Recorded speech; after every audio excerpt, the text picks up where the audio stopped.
On YouTube, it's Daniel with Strong Arm Pressure Cleaning here again. Today we are staining a deck. I'm going to walk you through the process of staining / painting, and maybe you'll learn something. I've learned by far in my time doing this is the most important step by far is not actually the staining. That's easy. It is the prepping beforehand. If you just take the extra hour to properly prep, it'll save you 3 to 4 hours of staining, and you'll have a better quality product at the end, because instead of having to work your way with a brush, it leads me to my next point is you need a sprayer. You don't need an extremely fancy, expensive sprayer. This sprayer we got for $200 from Home Depot, and I kid you not, we've made over 10 grand with it already. It's extremely easy to use. I'll show you how to use it when we get there. But first, I'm going to take you through the best way to prep. Most projects, this will be enough unless you're like painting a house, but unless the house is big, this also will probably be enough. You can just get this at Lowe's in the painting section. I like to get, they make this clear and black. I like to get the black just because it's easier to see. If you're using a lighter color, it's easier to see it on the paper itself once you put it up, and you're able to really see that you've got everything sealed off nice, because you can't see through it and get tricked by the clear plastic. Next point is the type of stain to use with the deck you're going to do. If the deck's in rough condition, it's really old, you're replacing boards and things like that, I would highly recommend using a solid color stain, which is what we're using today. We're using a solid color stain. And if the deck is in semi-good condition to good condition, I would use a semi-transparent stain. And if the deck's in great condition, like just put up, you can use a transparent stain. This is total preference, I love to use Valspar products. Valspar works way better than Sherwin-Williams. If you are in the pressure washing industry, you know all the nightmare that comes with Sherwin-Williams paint and sealer. So definitely use Valspar products, but it's up to you. Another point is the pre-stain wash that's required on every deck. You need to pressure wash the deck if you're going to stain it, if you want the stain to last. And I'll show you exactly what we use to wash decks. If you've been watching my channel for a while, you probably know I like using this stuff right here. I get it from a company called Southeast Soft Wash.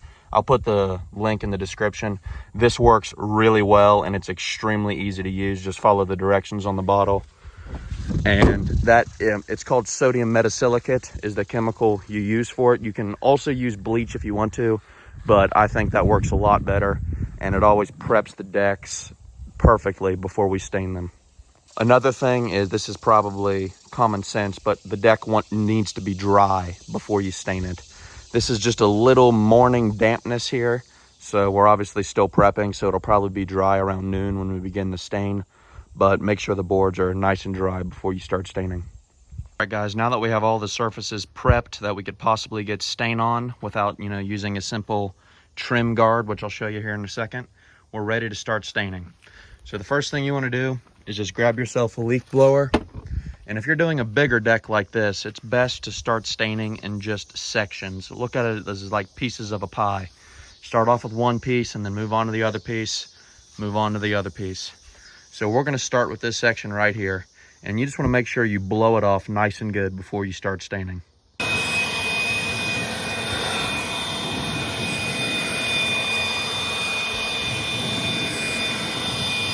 First thing you want to do whenever you get ready to stain, I have not done this for many of the decks and houses I've painted, you want to wear a respirator.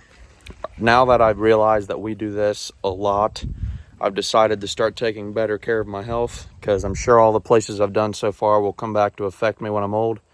But oh well, better to start late than never. This is the sprayer we use. It's called the Wagner Control Pro 130. It is $200 at Home Depot or Lowe's. And literally the only thing you do, you pour your stain in there, you flick this up, let it prime till it comes out of the tube. Get that ant out of there. Till it comes out of the tube. Then once it comes out of the tube, turn it that way, and you're ready to spray.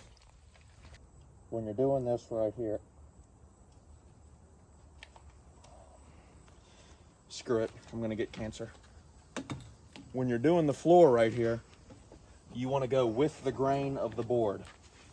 So side to side, the boards are laid sideways, so you wanna go. And I like to do one board at a time. Gets in between the cracks.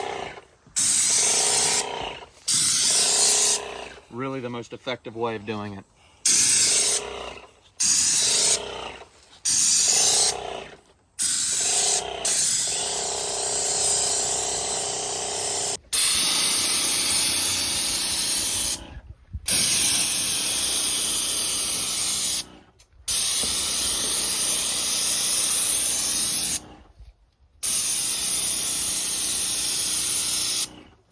Guys, whenever you reach the area with spindles, which most decks have spindles, we always start from the top down. So make sure you do the spindles first. You can see with the sprayer, coats the spindles very well and easy. Make sure you do the spindles first, then the floor. Obviously over there was no spindles, so we just went straight to the floor. We've done all the railings, and what we're doing now, we're doing the floor, is we're kind of walking our way back. If you've ever sealed concrete, it's the same premise. We're walking our way back to the exit, and just till we walk all the way to where we finish off at over there.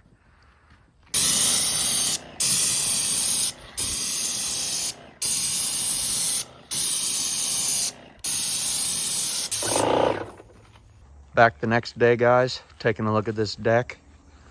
In total, the deck took us 4 hours to fully prep and stain, and the customers are absolutely stoked. Obviously, it took longer for us to replace the boards and wash the deck than it did actually to stain it, which it most likely will be that way for you as well if you follow the directions in this video, get yourself a good quality sprayer, and just do things the right way. I hope you guys enjoyed watching. See you next time.